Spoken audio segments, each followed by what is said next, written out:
नमस्कार साथियों, आप सभी का स्वागत है हमारे समाजशास्त्र चैनल पर। मित्रों, आज हम बात करेंगे विवाह टॉपिक पर, मैरिज।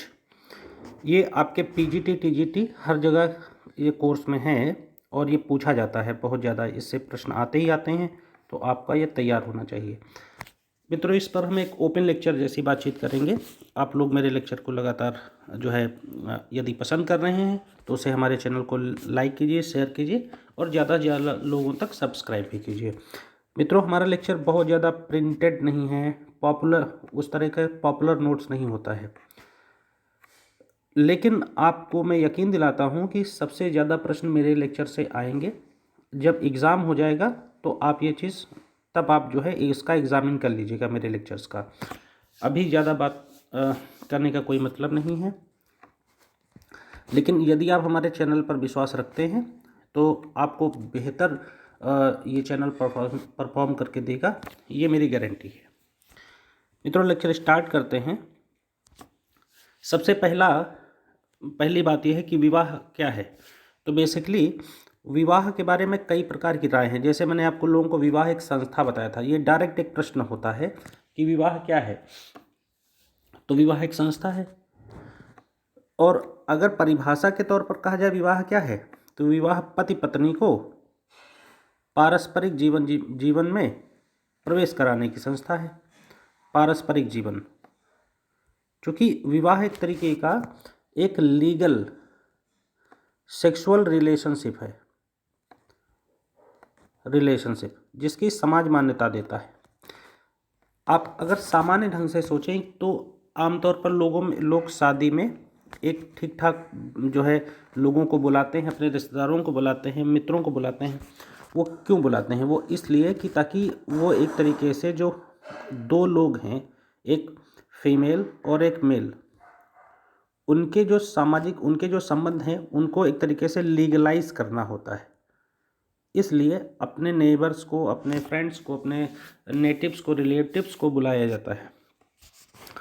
अब तो डेफिनेशन के स्तर पर यदि हम आगे बढ़ते हैं तो हैरी एम जॉनसन की पहली डेफिनेशन है। वो क्या कहते हैं विवाह के बारे में? वो कहते हैं कि जो विवाह है वो एक स्थायी संबंध है और जिसमें एक पुरुष, एक मेल और एक फीमेल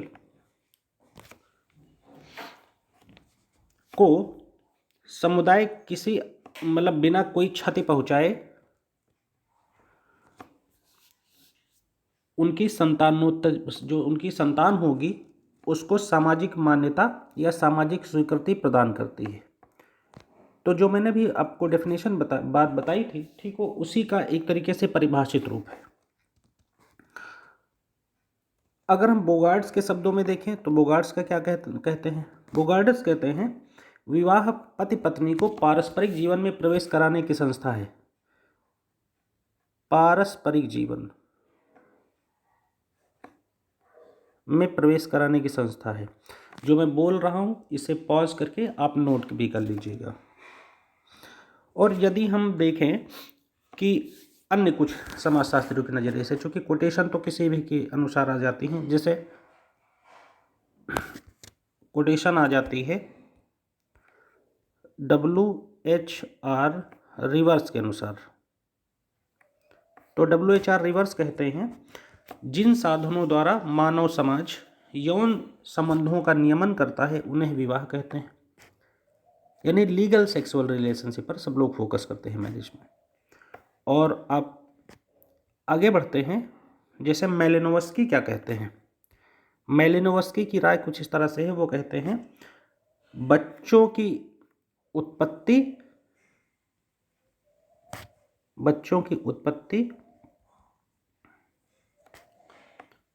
एवं देखभाल का इकरारनामा है।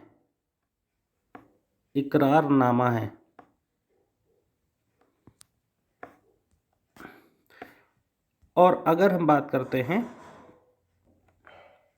एक अन्य समाजशास्त्री के, जिसे हम मजूमदार कह सकते हैं, तो मजूमदार की राय ये है, मजूमदार महोदय, वो कहते हैं विवाह पुरुष एवं स्त्री का सामाजिक रूप से स्वीकृत मिलन है। सामाजिक रूप से स्वीकृत मिलन है। ये सब आप लोग नोट करते रहिए बस। आगे बढ़ते हैं मित्रों, विवाह के उद्देश्य पर आते हैं।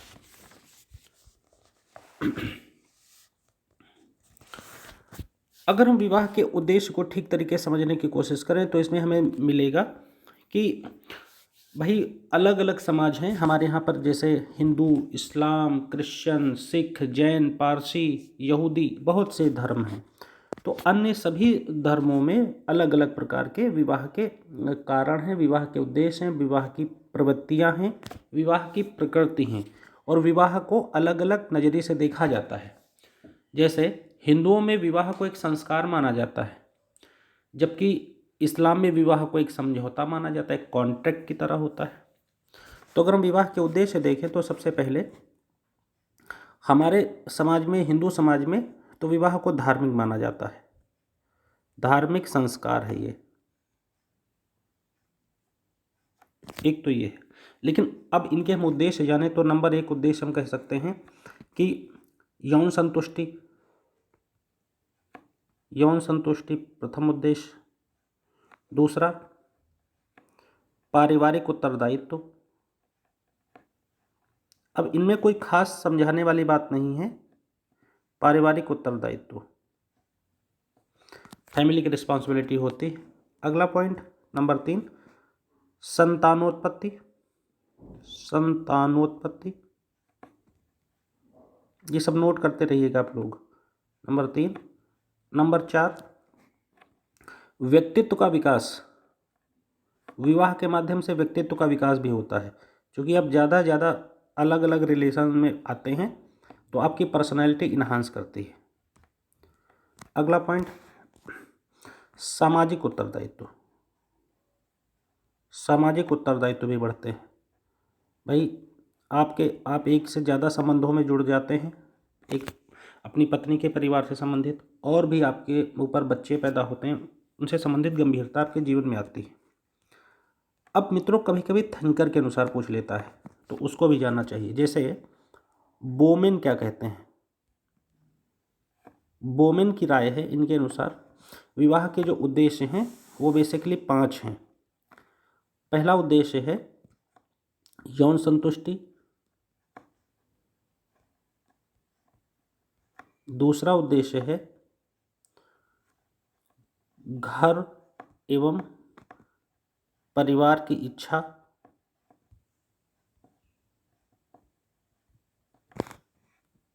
तीसरा उद्देश्य है मित्रता।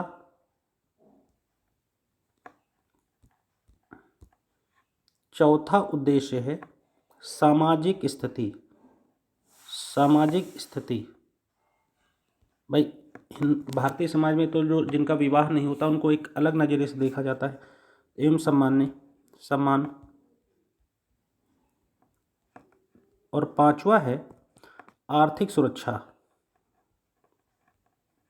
आर्थिक सुरक्षा, आर्थिक सुरक्षा इसलिए कि यदि किसी पत्नी का पति के साथ, भारतीय समाज चूँकि पितृसत्तात्मक समाज में विवाह होता है तो एक तरीके की आर्थिक सुरक्षा महसूस की जाती है। अब मित्रों बात करेंगे पोपनों के अनुसार। पोपनों क्या कहते हैं, ये सभी बहुत इंपॉर्टेंट हैं, पूछ लिए जाते हैं। मैं पैकेट्स कराऊंगा तो उसमें आपको आएंगे। ये भी 5 प्रकार बताते हैं। पहला यौन इच्छा। दूसरा श्रम विभाजन, बिल्कुल सही, पत्नी घर के काम भारतीय समाज में करती रही हैं और पुरुष बाहर के काम, लेकिन अब ऐसा नहीं है। घर एवं बच्चों की इच्छा। बच्चों की इच्छा।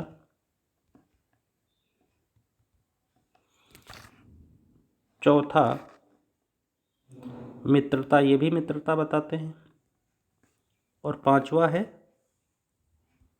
आर्थिक सुरक्षा। आर्थिक सुरक्षा, ये 5 प्रकारों के। आगे बढ़ते हैं मजूमदार के अनुसार। मजूमदार की क्या राय है, तो मजूमदार कुछ इस तरीके से बताते हैं पहला बताते हैं, जब किसी का विवाह होता है तो उसके 4 उद्देश्य होते हैं। पहला है घर की स्थापना करना। भाई पति पत्नी नए अलग अलग विवाहों में अलग अलग तरीके से जो है अलग अलग घरों में रहते हैं, परिवार जब पढ़ाएंगे तो बताएंगे। लैंगिक संबंधों में प्रवेश करते हैं, बिल्कुल।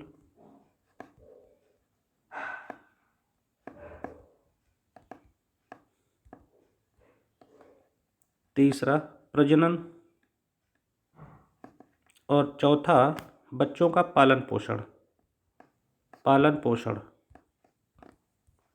भी होता है। अगर हम जेपी मर्डॉक के अनुसार देखें, तो वो बताते हैं 3 उद्देश्य। पहला यौन संतुष्टि, दूसरा आर्थिक सहयोग,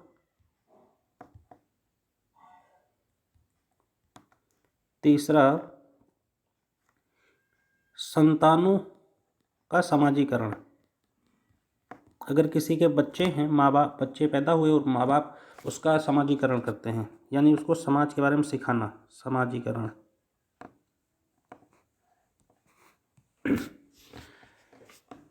अन्य कुछ और समाजशास्त्री हैं जो अलग अलग प्रकार की बात करते हैं।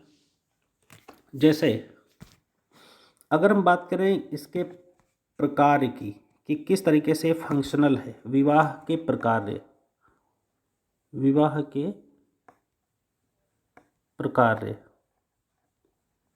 तो एडमंड लीच लगभग 10 प्रकार बताते हैं। एडमंड लीच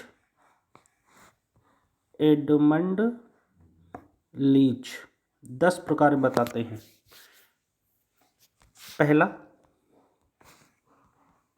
मैं कुछ बोल दूं, कुछ लिख देता हूं। पहला वो कहते हैं महिला के बच्चों का वैध पिता। दूसरा वो कहते हैं पति को पत्नी से और पत्नी को पति से यौन एकाधिकार।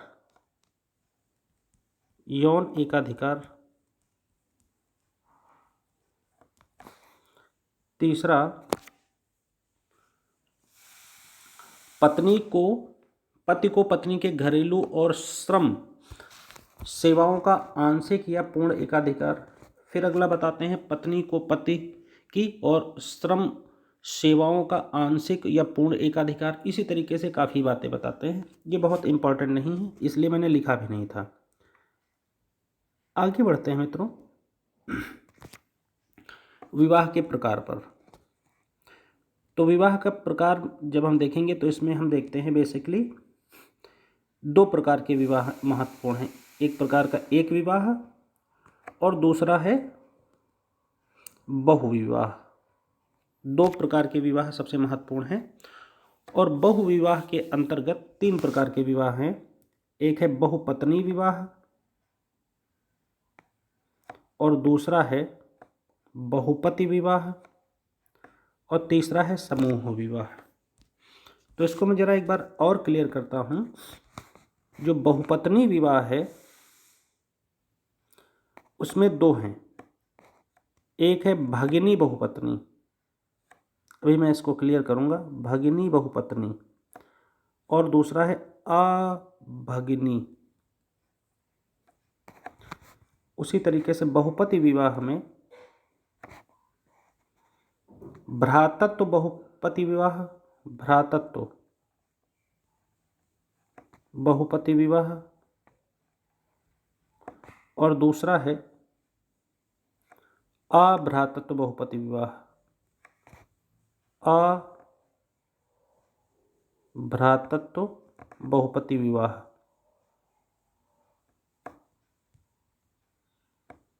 ये आप समझिए। जो अभ्रातृत्व बहुपति विवाह है ये बेसिकली म्यांमार के कचिन्स ज़्यादा करते हैं, ये पूछा भी गया है। और एक प्रकार होता है, तीसरा प्रकार है बेसिकली, तीसरा प्रकार है समूह विवाह।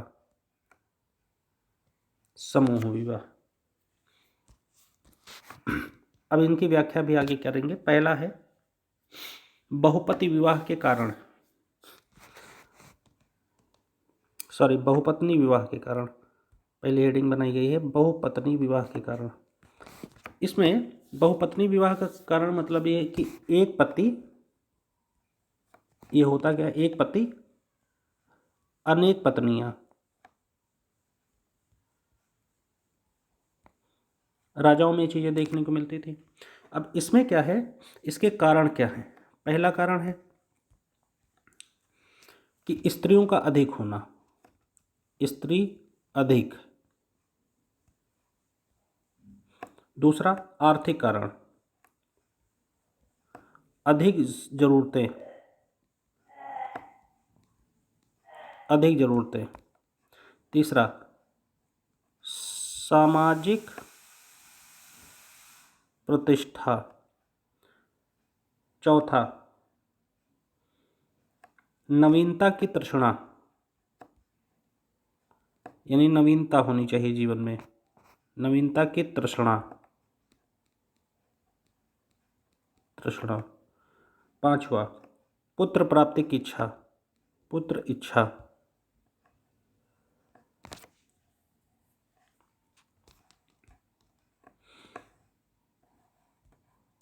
अगला स्त्री का जल्दी बढ़ना, जल्दी या शीघ्र वृद्धि होना। स्त्रियां पुरुषों की तुलना में तेज बढ़ती हैं। अगला युद्ध में स्त्रियों का अपहरण हो जाता था पहले, युद्ध में स्त्रियों का अपहरण।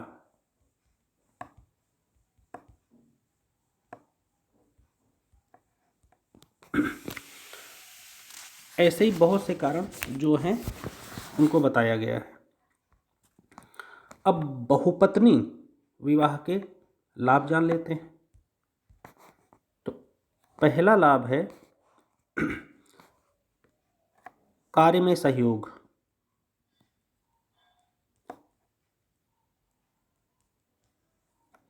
दूसरा बच्चों का पालन पोषण, बच्चों का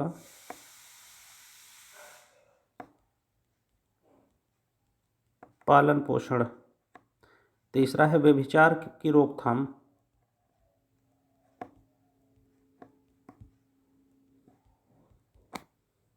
कि अगर ज़्यादा से ज़्यादा लोग से शादी करेंगे तो व्यभिचार नहीं होगा, यानी कि एक तरीके से रेप वगैरह नहीं होंगे। अब बहुपति विवाह के कारण जान लिया जाए, यानी कि एक स्त्री के अनेक पति, ये हो गया बहुपति विवाह। अब इसके कारण क्या है, इसमें ठीक उसके विपरीत पुरुषों की अधिकता, जिसको वेस्टरमार्क ने बहुत ठीक से बताया है, लिंग अनुपात संतुलन कहा है। अधिक वधु मूल्य, यानी ब्राइड प्राइस बहुत ज़्यादा होना, वधु मूल्य बहुत अधिक होना। और गरीबी को भी जस्टिफाई किया गया है। अगला जनसंख्या नियंत्रण, जनसंख्या नियंत्रण का भी एक तरीका है कि अगर अधिक पत्नियों का एक पति होगा तो बहुत ज़्यादा बच्चे नहीं होंगे। अगला भौगोलिक पृथकता और संपत्ति को एक मतलब रोक कर रखने की क्षमता, मतलब बंटवारे को रोकने के लिए, संपत्ति की पृथकता को रोकने के लिए, कि अगर एक ही पति है अनेक पत्नियां हैं तो वो अलग अलग नहीं होंगी। आगे बढ़ते हैं। अब देखते हैं एक विवाह के क्या कारण हैं। एक विवाह से आशय क्या है, पहले ये जान लेते हैं। एक विवाह से आशय यह है कि एक पत्नी, एक पति या एक पति एक ही पत्नी शादी करेगा, एक पत्नी एक पति से शादी करेगी। ये सरल भाषा में हुआ एक विवाह। तो ये कब होगा, जब लिंग अनुपात में समानता होगी, यानी 100 पुरुष हों 100 महिलाएं हों तो एक विवाह हो सकता है। दूसरा सामाजिक संगठन की स्थिरता के लिए, सामाजिक संगठन की स्थिरता हेतु। तीसरा पारिवारिक जो संघर्ष होते हैं उनको कम करने के लिए, बचने के लिए, उनसे बचने हेतु।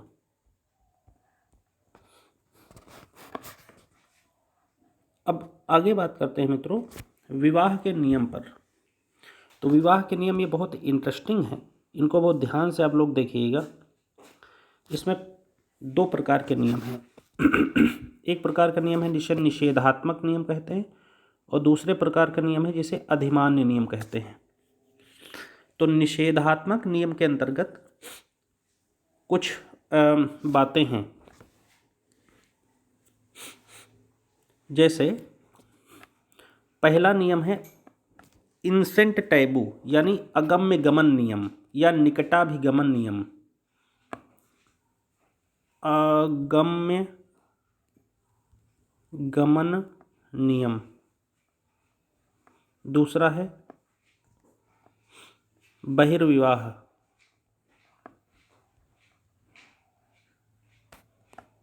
तीसरा है अंतःविवाह। इनको समझ लेते हैं।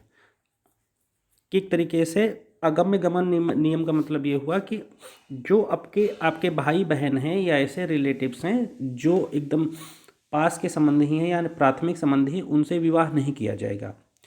तो उनको इसीलिए कहा गया निषेधात्मक नियम, यानी उन संबंधों पर रोक। यानी कि जैसे हिंदुओं में बहन की बेटी या इन सबसे विवाह नहीं होता, मामा की बेटी इन सबसे विवाह नहीं होता, कम से कम उत्तर भारत में। और दूसरा है बहिर्विवाह,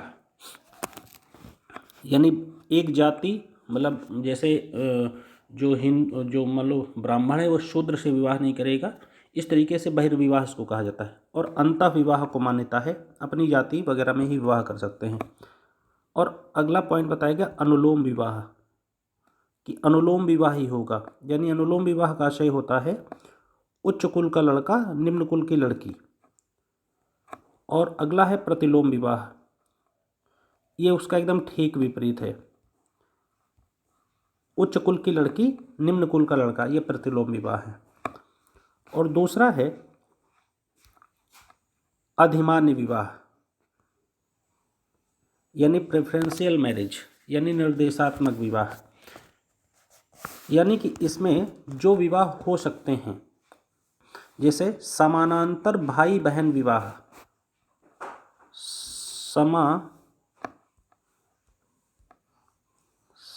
समानांतर भाई बहन विवाह,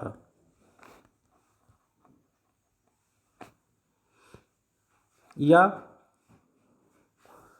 बहन भाई के बच्चों में विवाह, जिनको पैरेलल कजिन मैरिज कहा जाता है। ये ज़्यादातर आपको देखने को मिलता है मुसलमानों में।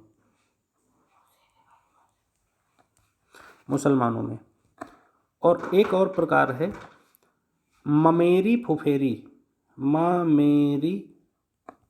फुफेरी संतानों के बीच विवाह।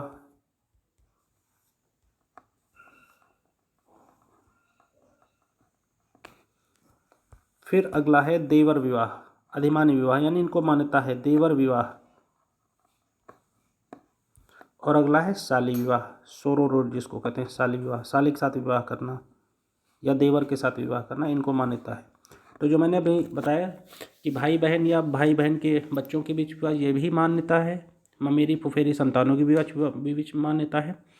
देवर और शाली विवाह के बीच मान्यता है। ये ठीक है